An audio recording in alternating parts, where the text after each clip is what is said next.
Géraldine Vossner pour la presse internationale et Yves Tréhard pour son édito politique du matin nous ont rejoints. Bonjour à tous les deux. Bonjour Samuel, bonjour à tous. Géraldine, ce matin, vous allez nous parler de ce veto balayé Congrès. par le Congrès, veto mis par Barack Obama contre une loi qui va permettre aux Américains de poursuivre l'Arabie Saoudite pour les attentats du 11 septembre. Très bien. Et Yves, ce matin, vous avez une conviction concernant le président Hollande. Ah bah c'est plus qu'une conviction, ce sont des signaux. Il jette cette dernière force là. Son avenir, c'est maintenant. Ouais. Et il va Ouais. y aller à la Et primaire. il va y aller à la primaire. Non, la présidentielle, c'est C'est après. pas son problème. Là, c'est la C'est la primaire. primaire, Il faut c'est la ce que gagner. vous allez nous expliquer Ouais. tout à l'heure. D'abord, la revue de presse et cette interrogation qui est en une du journal L'Opinion. Hollande et Sarkozy, le duo perdant. Le quotidien constate que l'un comme l'autre ont parié sur un match retour en 2017, mais aussi que l'un comme l'autre sont loin d'être assurés d'arriver sur la ligne de départ. Alors l'opinion se demande, mais pourquoi sont-ils tous deux dans une si mauvaise passe ?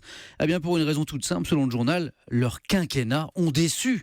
Les catastrophiques chiffres du chômage d'août ont une nouvelle fois démontré à quel point François Hollande a échoué en matière économique et sociale. Quant au bilan de Nicolas Sarkozy, le voici résumé par Bruno Le Maire dans Les Échos. Les promesses n'ont pas été tenues, les impôts devaient baisser, ils ont augmenté, le déficit public devait reculer, il a explosé, l'autorité de l'État devait être restaurée, elle a été affaiblie.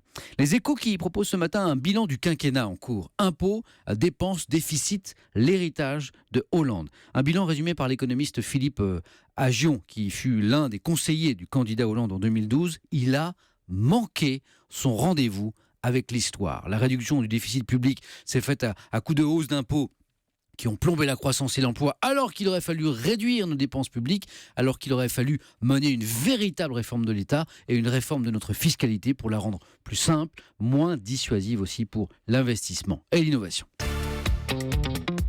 Le gouvernement a présenté hier son projet de budget, le dernier du quinquennat. Que vaut-il ? Eh bien, pas tripette, si l'on en croit le Figaro, hein Yves ? Ah oui. 2017, les critiques pleuvent sur un budget insincère. Voilà la une du journal ce matin. Michel Sapin a présenté un budget avec une croissance d'1,5% et un déficit de 2,7%.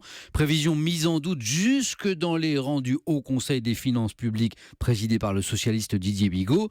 Ah si, Gaëtan de Capelle du Figaro reconnaît une qualité à ce budget, c'est un chef-d'œuvre de prestidigitation, croissance, réduction des déficits, dépenses, fiscalité, tout y est grossièrement peint en rose.